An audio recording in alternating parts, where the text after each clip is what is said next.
We need a budget for jobs and living standards which does three things. First of all, a budget which changes course on the short term, on the way that the Chancellor and the Prime Minister have gone about addressing the challenge of growth and deficit reduction.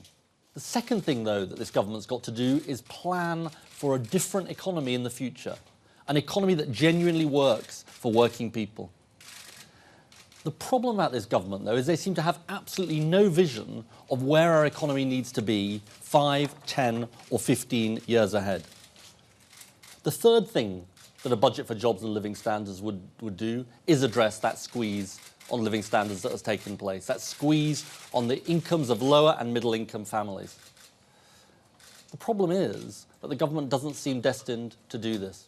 What they seem to be arguing about is whether they should cut the 50p tax rate. Indeed, Nick Clegg, who said a few months ago it would be an outrage to do it, now says it might be something that the government could do.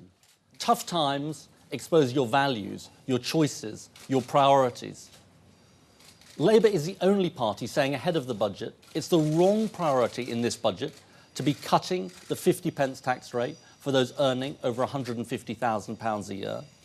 And instead, the priority must be to reverse the damaging cuts to tax credits.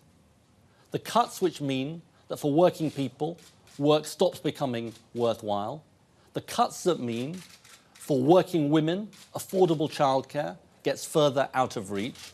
And the cuts that mean a message has been sent to working families, you're on your own.